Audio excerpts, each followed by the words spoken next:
The Secret Garden by Frances Hodgson Burnett. Chapter 22. When the Sun Went Down.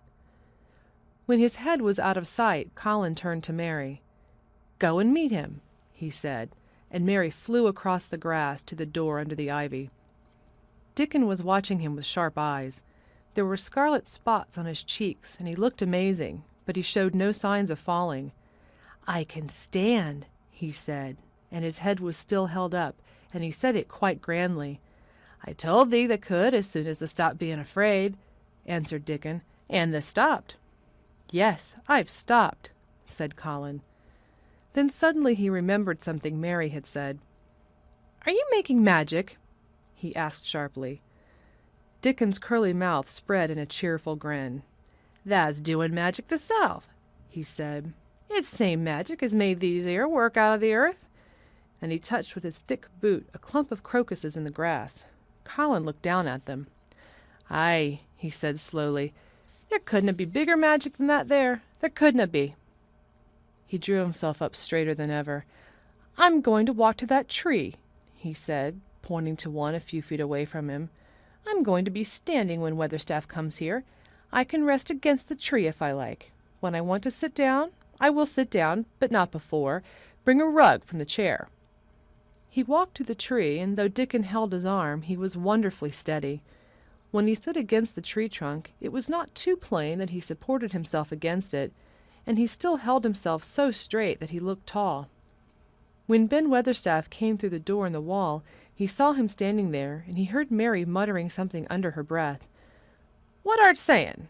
he asked rather testily, because he did not want his attention distracted from the long, thin, straight boy figure and proud face. But she did not tell him. What she was saying was this: "You can do it. You can do it. I told you you could. You can do it. You can do it. You can." She was saying it to Colin because she wanted to make magic and keep him on his feet looking like that. She could not bear that he should give in before Ben Weatherstaff. He did not give in. She was uplifted by a sudden feeling that he looked quite beautiful in spite of his thinness. He fixed his eyes on Ben Weatherstaff in his funny, imperious way. "Look at me," he commanded. "Look at me all over. Am I a hunchback? Have I got crooked legs?"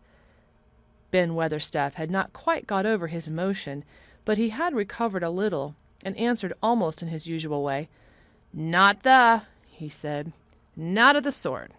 What's thou been doing with thyself? Hiding out of sight and letting folk think thou was a cripple and a half-witted?" "Half-witted?" said Colin angrily. "Who thought that?" "Lots of fools," said Ben. "The world's full of jackasses, Bran, and they never bray now but lies. What did thou shut thyself up for?" "Everyone thought I was going to die," said Colin shortly. "I'm not." And he said it with such decision, Ben Weatherstaff looked him over, up and down and up. "Thou die?" he said with dry exultation.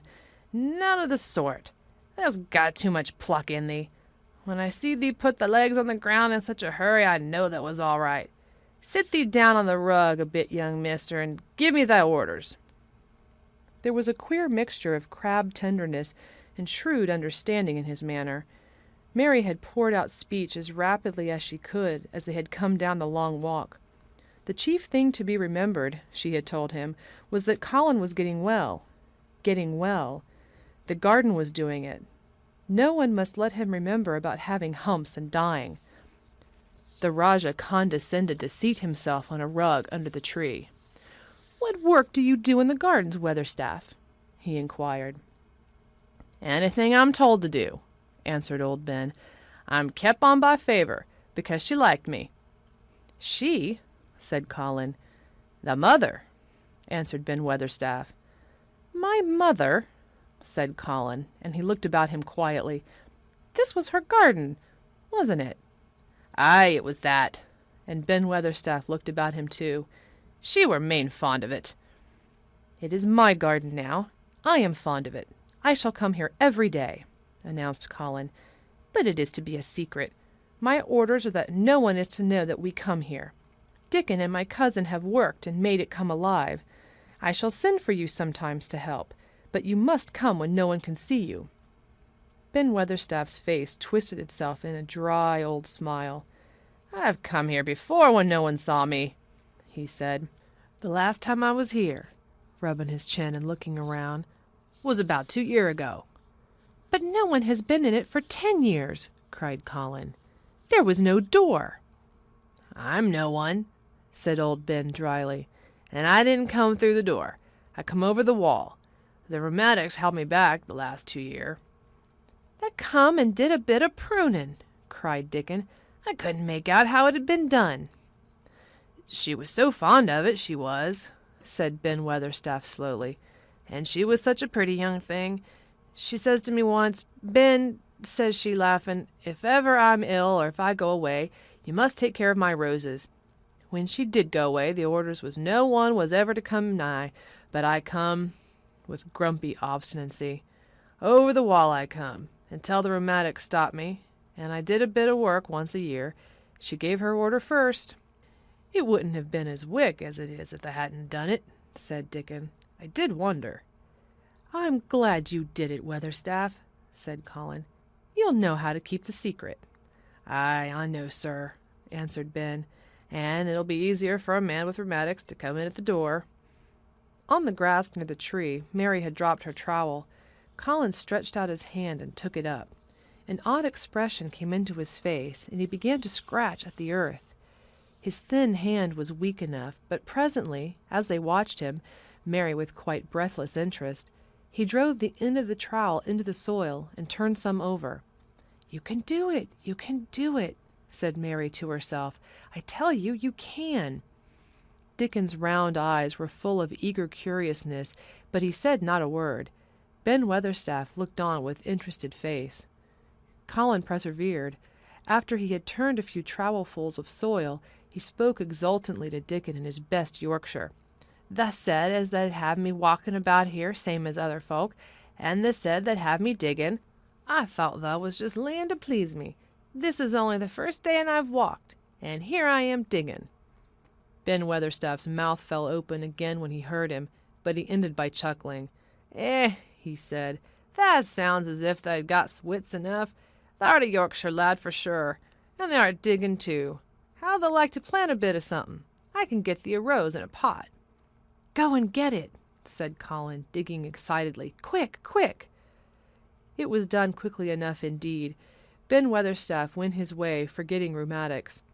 Dickon took his spade and dug the hole deeper and wider than a new digger with thin white hands could make it.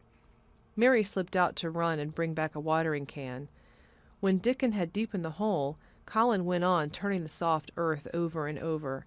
He looked up at the sky, flushed and glowing with this strangely new exercise, slight as it was.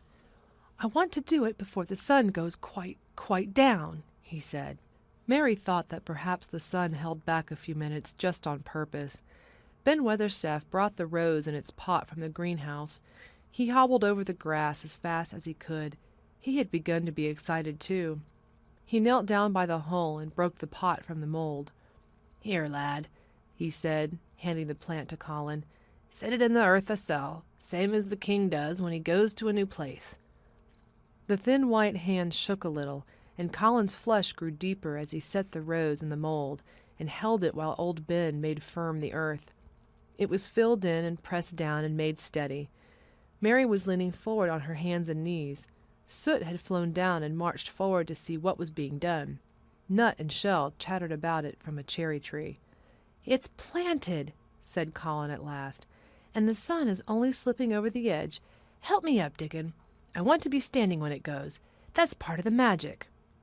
And Dickon helped him, and the magic, or whatever it was, so gave him strength that when the sun did slip over the edge and end the strange, lovely afternoon for them, there he actually stood on his own 2 feet, laughing. End chapter. Read by Sarah Jenkins for Lit2Go. On the web at fcit.usf.edu.